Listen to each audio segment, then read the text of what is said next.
Days of heavy rain and runoff pushed the rivers in Midland County higher. But just how much water did it take for the dams to break?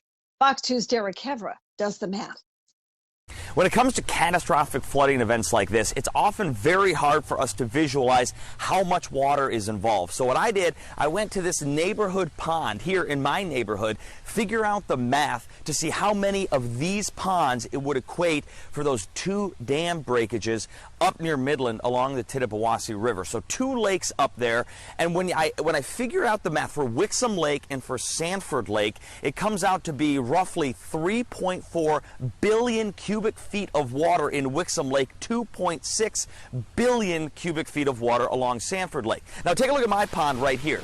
This is roughly the size of about a football field. The math for that is about 175,000 cubic feet of water. So if I were to take a look, how many of my ponds would be filled and then dumped, say just in this area right here, flooding every house in this vicinity, it comes out to be roughly 35,000 filling and dumping of this pond right here. That's how much water is flowing right now down the Tittabawassee River towards cities like Midland and the surrounding areas.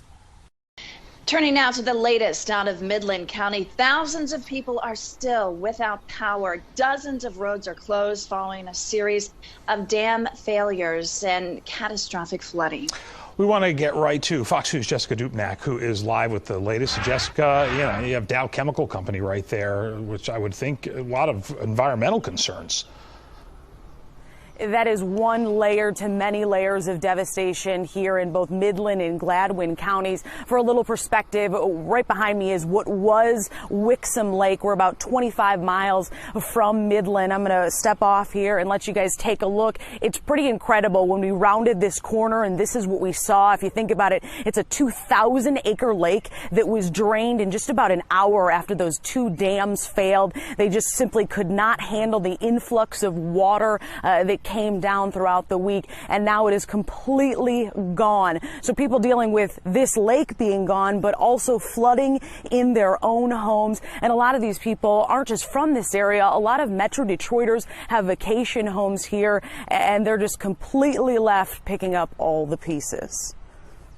This was my life's dream. It really was. Dramatic and devastating. Rob Holder and his wife looking at a lake now gone on top of widespread flooding in the greater Midland area. We're just trying to not look too far out in the future. If we could. His focus on the flooding first, then came the second blow. Right as I got in the driveway, I got the notification that the dam had breached. And from my driveway, you can see the dam, and I looked, and there was just a hole there. Within an hour, the 2,000-acre lake empty. I knew they were getting a 2,000-acre lake dumped on them in a matter of 15 minutes. Then, downriver, another dam couldn't handle the immense pressure it blew, sending water rushing into downtown Midland. Wednesday evening, the Tittabawassee River crested, meaning it peaked at 35 feet before it will start to slowly recede. But the damage is done.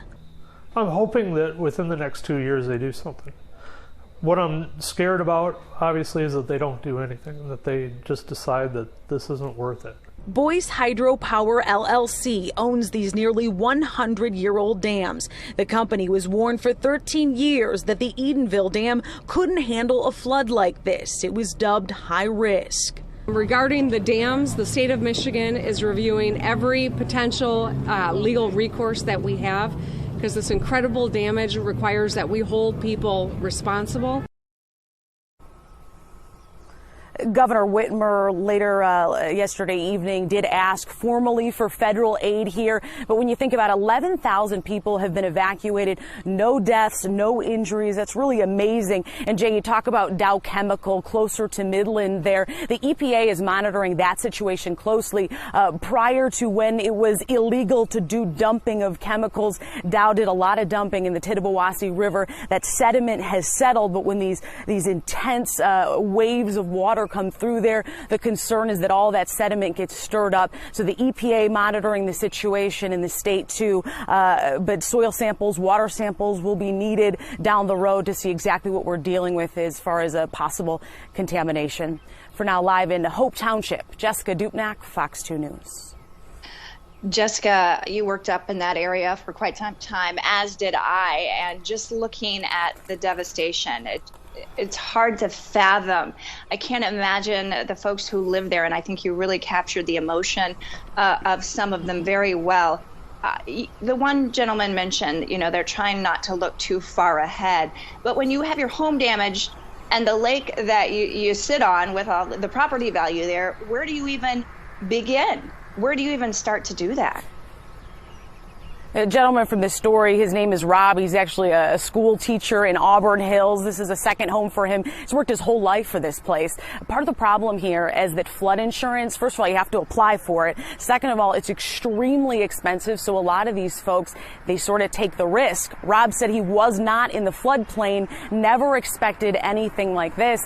And he's dealing with many, many thousands of dollars worth of damage. And a lot of these folks that are sitting in the shelters, they don't know what, if any, home they have to go back to. Officials here in town are saying that it's going to be several days before the flood waters go down and people are even able to be released back to their homes to find out whatever's left. Just one more quick question before I let you go. People being forced out of their homes, some of them are put into other homes or in schools. What about the risk of COVID-19? Is that being talked about, and how are they keeping people safe? Just a little perspective as far as time goes. Some people had to literally grab whatever clothes they could and run out of their houses and run to these shelters. So it gives an idea of how fast they had to get these high schools up and running. Obviously, they're concerned about COVID-19. They're keeping the cots spaced apart. We talked to one gentleman who's working at Midland High School who said he's going around and literally forcing hand sanitizer on people, and they're wiping down doorknobs and that kind of thing with bleach. But yeah, it's a concern, and a lot of these people are elderly. Yeah. Jessica, thank you so much for that live report, and we will check back in with you in just a bit.